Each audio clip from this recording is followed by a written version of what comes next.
hidup kita nggak mungkin kalau nggak ada rintangan, nggak ada kerikil, nggak ada kendala, itu nggak mungkin ya. Pasti ada, tapi kalau kita hadapi dengan fleksibel, nah air kan fleksibel. Nah,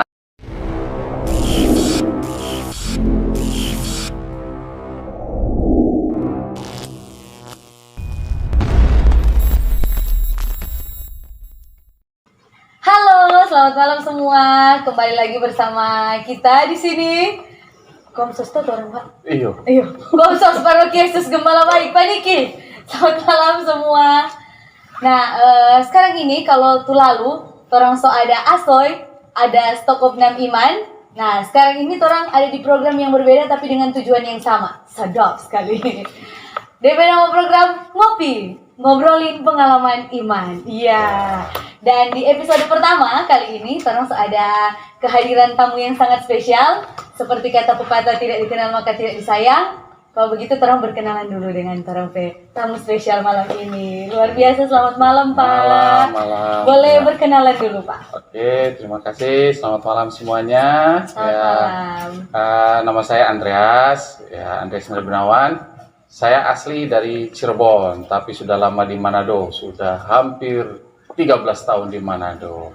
Dan saat ini saya bersama teman-teman Komsos di Paroki Yesus Gembala Baik. Mungkin itu aja dulu ya. Mantap. Nah, orang Cirebon tapi sudah lama di Manado. Makanya sekarang kostumnya ini mantap sekali ini. Mencerminkan budaya asal. Ya, Luar biasa. betul, ya. Bineka Tunggal Ika, berbeda-beda tapi tetap satu. Ya. Iya. Nah, kalau boleh tahu Pak Andreas, aktivitasnya sekarang apa? Nah, kalau aktivitas sehari-hari saya karyawan swasta. Saya karyawan swasta di salah satu perusahaan yang ada di di Manado ini, ya. Itu kalau pekerjaan sehari-hari. Iya. Ya, sedangkan kalau di gereja saya kebetulan membidangi bidang kesekretariatan dan komsos. Seperti itu kalau di paroki. Nah, ini menarik nih Pak, karena Bapak ada pekerjaan sebagai seorang karyawan, Ya. dan juga di gereja melayani. Ini tidak Ya. banyak orang yang mampu menyeimbangkan antara kedua ini, antara pelayanan, antara kehidupan pekerjaan, karena di luar pelayanan dan kehidupan pekerjaan juga pasti ada kehidupan pribadi dong Pak. Ya, pasti. Ya, karena banyak orang yang tidak mampu menyeimbangkan ini. Kita mau tanya ini sekarang Pak. Ya. Kalau dari Bapak sendiri sebagai seorang karyawan swasta yang punya tanggung jawab di kantor, sebagai kepala keluarga juga toh Pak, dan sebagai pelayan di gereja, kira-kira bagaimana Bapak dapat menyeimbangkan ketiga aspek kehidupan yang berbeda ini? Sebetulnya sih mengalir saja sih. Kalau saya punya prinsip mengalir saja, itu yang pertama. Kemudian yang kedua, dari dulu ya, bukan cuma ketika saya sudah dari Manado, tapi sejak saya mulai bekerja, saya punya istilahnya prinsip lah. Prinsip dalam kerja itu kita ada grade-grade-nya. Nah, awalnya saya masuk dalam grade pekerja keras. Ya, artinya ya kerja keras. Jadi kerja keras. Dan kalau tidak bekerja dan keras, saya nggak dapat apa-apa. Seperti itu. Itu grade-grade paling awal lah ya yang saya pernah alami. Kemudian saya coba untuk naik level nih, kerja cerdas. Nah, maksudnya kerja cerdas itu bagaimana kita tetap bisa bekerja tanpa tidak terlalu lelah, tapi hasil yang didapat sama. Iya. Nah, itu grade yang kedua. Tapi grade yang selanjutnya itu ada kerja ikhlas, dan yang paling tinggi kerja ibadah. Nah, saya sangat berharap bisa mencapai level yang itu, kerja ibadah. Jadi ketika akhirnya membarengi dengan pelayanan di gereja, kemudian juga tidak meninggalkan keluarga, saya sedang berusaha menuju ke grade itu paling atas itu, yakni kerja ibadah. Ketika kita merasa pekerjaan yang kita lakukan itu ibadah, baik di kantor, di rumah, maupun ya kalau di gereja udah pastilah ya kerja sebagai ibadah, ya pada akhirnya akan mengalir begitu saja sih. seperti itu. Mengalir seperti air. Mengalir ya. saja seperti Menikmati. air. Nikmati saja pada Nikmati intinya saja apa yang nikmati saja. terjadi. Iya, Ya. betul. Nikmati dan syukuri. Betul, Ya. nikmati dan syukuri.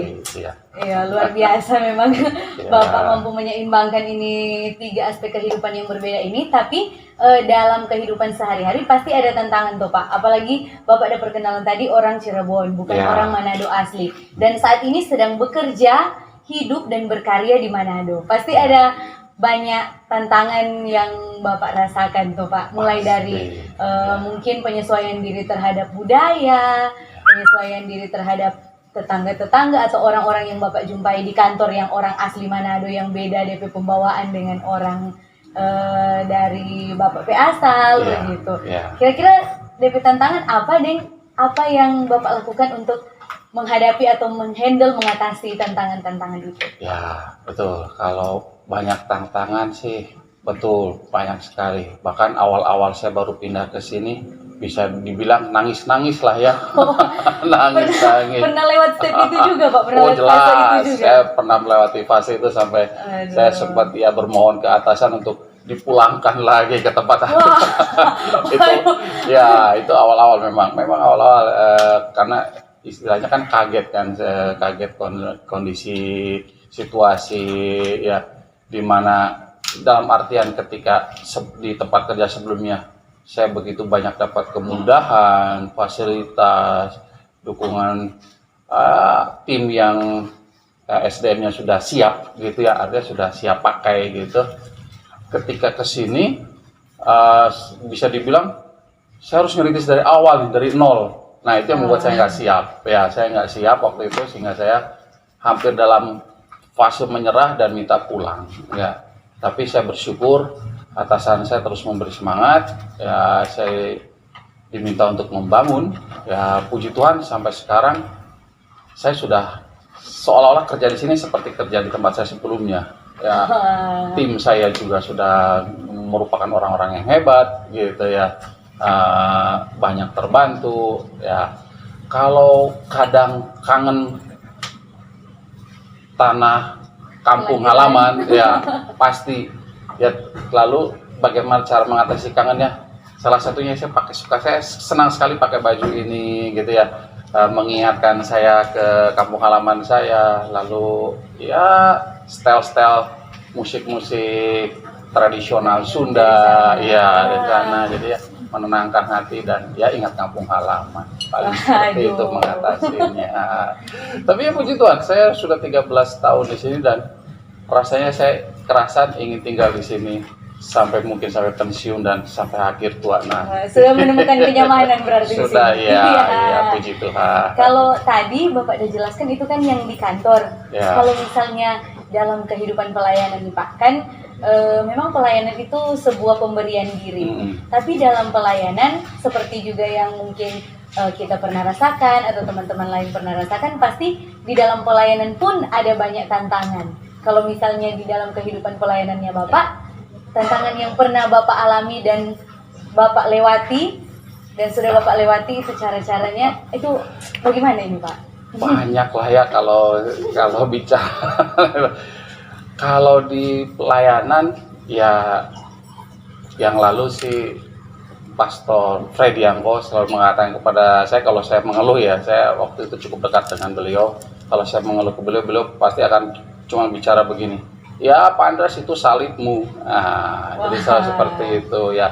Karena terkadang begini, kita merasa ya, tapi ini perasaan pribadi gitu ya, kita merasa kita sudah melakukan banyak hal, membantu umat, melayani ini itu, tapi kok umat tidak menerima gitu kan, malah tidak menerima, malah menganggap kerja kita tidak baik dan lain sebagainya. Pada saat itu kan kadang kita down gitu ya. Betul. Beberapa kali jujur aja, saya juga manusia, saya sempat down gitu ya, sempat berpikir, udah ngapain juga capek-capek aktif di paroki gitu ya, sedangkan umatnya kok nggak nerima saya gitu, ibaratnya kan seperti itu ya. Saya cukup beruntung dan bersyukur saat saya down itu ya, saya lari ke orang yang bisa dibilang tepat ya. Saya lari ke pastor paroki, saya cerita, pastor paroki ya simpel, dia cuma mengatakan ya itu salibmu. Nah seperti itu tapi maknanya cukup dalam. Kalau itu buat saya cukup dalam.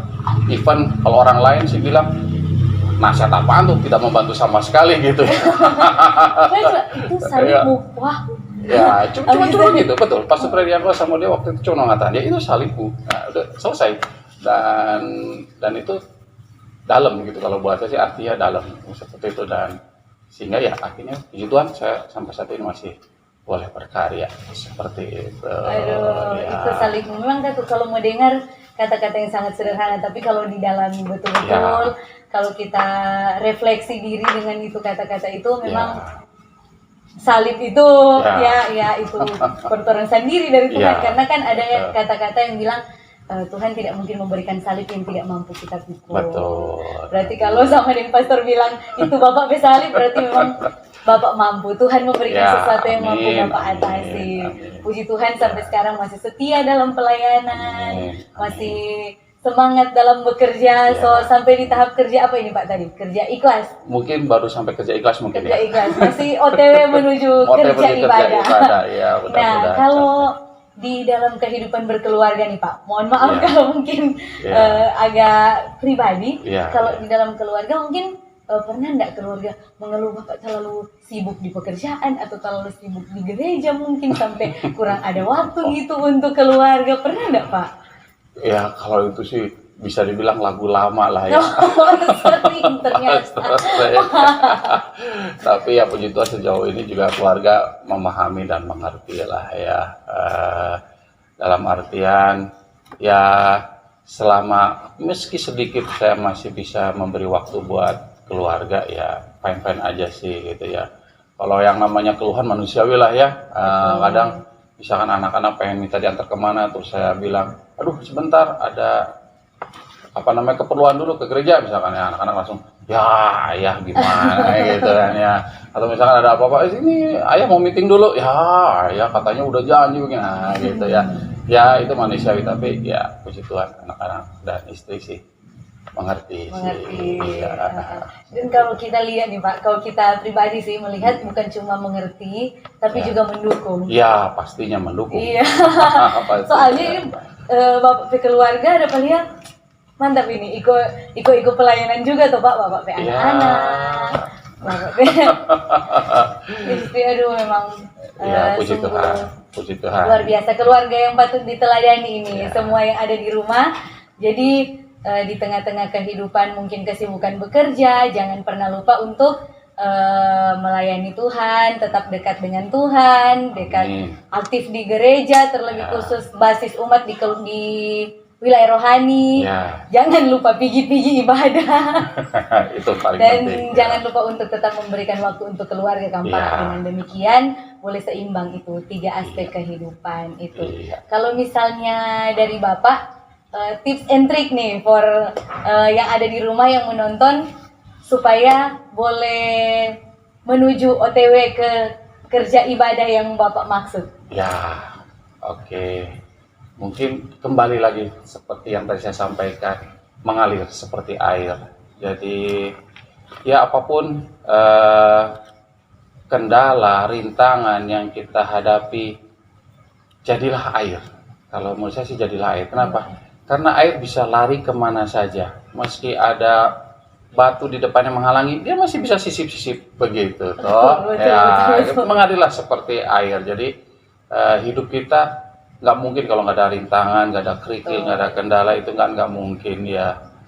Pasti ada. Tapi kalau kita hadapi dengan fleksibel, air kan fleksibel, ngikuti tempatnya, ya rasanya sih semua akan bisa dilewati dan kita akan bisa sampai di tujuan kita nanti. Kalau air kan tujuannya ke laut, ya semoga kita juga bisa sampai tujuannya nanti bersama Bapa di surga. Amin. Nah, filosofi air teman-teman, berjalani semuanya seperti air yang mengalir toh. Kalau ada batu-batu, kalau ada apa, sambil Bapak bilang tadi, air masih boleh selip-selip.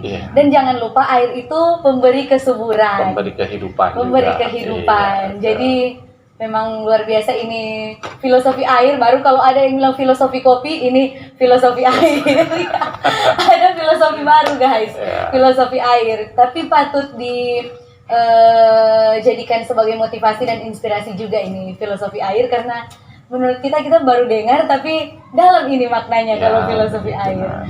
Nah, luar biasa. Kalau misalnya dari Bapak sendiri, ada enggak pengalaman yang mungkin berkesan for Bapak ketika Bapak ada tugas di gereja, tapi ada tugas juga di pekerjaan, dan Bapak memilih antara itu dua. Nah, mungkin ada yang lupa, ada waktu bersamaan begitu, di kantor ada meeting, di gereja ada pertemuan. Kira-kira pernah menghadapi pengalaman seperti itu atau Anda ini, Pak? Sering. Aduh. Itu ya sering. Kadang ya baru-baru ini juga pas mendampingi Frater Michael ngelatih anak-anak PPA, saya sampai harus bawa laptop sambil meeting gitu kan, nengok sana, oh iya, tapi sambil juga meeting. Ya kita akal-akalin saja lah ya, kalau menurut saya kita akal-akalin saja. Juga kadang sedang ngerjain warta sama-sama dengan Pak Roy, ya tapi harus juga ngerjain tugas kantor, ya itu ya sudah sering lah ya, tapi kita atur-atur aja lah, atur waktu baik-baik saja, rasanya pintar-pintar mengatur waktu. Kerja cerdas. Luar biasa. Kalau begitu teman-teman pemirsa yang ada di rumah, jangan lupa untuk selalu kerja cerdas. Kalau di tengah-tengah kerja mungkin ada kendala-kendala, jangan lupa akal-akali, mesti penuh dengan akal ini, supaya semuanya bisa berjalan secara seimbang. Nah, mungkin ada begitu banyak cerita yang menginspirasi malam ini. Cerita yang sederhana memang teman-teman yang ada di rumah, tapi kalau bisa didengar dan diterima dengan baik, mungkin itu akan bisa menjadi motivasi dan inspirasi untuk semua yang ada di rumah. Karena tidak semua orang punya pengalaman seperti yang Bapak bagikan, dan mungkin Bapak punya pengalaman bisa menjadi juga satu tolak ukur atau satu wadah untuk kita berkaca kalau ternyata kita ini diberikan berkat oleh Tuhan, bukan cuma untuk diri kita sendiri, tapi perlu juga kita bagikan kepada orang lain melalui pekerjaan, melalui pelayanan, dan melalui pengabdian mungkin kepada keluarga, kepada gereja, kepada masyarakat. Kalau yang terakhir nih Pak, pesan-pesan untuk yang ada di rumah supaya bisa tetap semangat, bisa tetap tegar dalam menyeimbangkan 3 aspek kehidupan ini, aspek kehidupan keluarga, pekerjaan, dan pelayanan di gereja. Boleh. Terakhir ini ya, terakhir. Pesan. Kalau terakhir saya malah pengen pesennya justru sama teman-teman OMK nih. Wah, dengar ini OMK. Khususnya teman-teman tim Komsos ini. Tadi yang disebut kerja cerdas, salah satunya adalah well prepared. Ya, apa itu well prepared? Persiapan yang baik. Jadi ketika kita punya persiapan yang baik, kita bekerja cerdas, kita nggak akan lelah. Ya, saya ambil contoh, kalau persiapan kurang baik, mepet, kita bisa kerja lembur. Wow, pulang malam, pulang pagi bahkan. Ya, itu biasanya karena kurang prepare, kurang persiapan. Tapi kalau kita jauh-jauh hari, kita mau bikin acara apa, kita jauh-jauh hari sudah bisa persiapan. Contoh, kita mau pergi kemana nih, Lihaga nanti kan? Iya, betul. Harapan saya saat-saat terakhir jangan sampai kalian lembur sampai malam pada mempersiapkan itu. Mulailah persiapan dari sekarang. Iya. Begitu. Jadi kita bisa tidak lelah tapi tujuan tercapai. Ya, jangan lelah tapi tujuan tercapai. Jangan sampai nanti karena lembur mempersiapkan ini itu, calling sana calling sini, nyiapin makanan, nyiapin alat-alat. Besoknya pagi-pagi kurang tidur, di sana tidak bersenang-senang malah kecapean, toh? Ya, itu betul. Seperti itu. Karena kalau kurang istirahat juga kadang kerjanya nyendak fokus, jadi mungkin minta-minta kok ada yang tertinggal karena memang itu. Sering sekali sih begitu Pak. Kalau itu makanya kita bilang khusus OMK ini, kata OMK yang kita sering seperti itu. SKS sistem kebut semalam toh. Untuk tanggal 26 nanti, karena terencana ada info dari lama-lama, Jadi mesti well prepared kalau masalah yang Bapak bilang. Karena masih jauh tuh, ini masih tanggal 13, masih ada 12 hari lagi, seminggu lah persiapan, jadi masih boleh. Oke. Kalau untuk yang lain masih ada pesan-pesan Pak? Nggak boleh. Oke, mantap. Sudah banyak cerita. Iya. Demikian Torompe ngopi malam ini, ngobrol pengalaman iman. Semoga pengalaman yang dibagikan oleh Bapak Andreas malam ini di episode yang pertama ini boleh menjadi motivasi dan juga boleh menjadi inspirasi buat semua yang menonton di rumah dan juga buat semua yang mendengarkan malam ini. Apalagi tuh pesan-pesan, jangan sampai lupa nih teman-teman OMK, tetap semangat, tetap keep safe ya Pak, keep healthy, rajin cuci tangan, bawa hand sanitizer, tetap pakai masker, tetap sehat terus nih semua. Terima kasih sudah menonton dan semoga apa yang kita ceritakan pada malam hari ini bisa menjadi berkat untuk semua yang ada di rumah. Ya, terima kasih Pak Andreas atas waktunya malam ini. Tuhan Yesus memberkati dalam segala aspek kehidupan dan juga keluarga, pekerjaan dan pelayanan. Amin. Terima kasih. Sampai jumpa semua.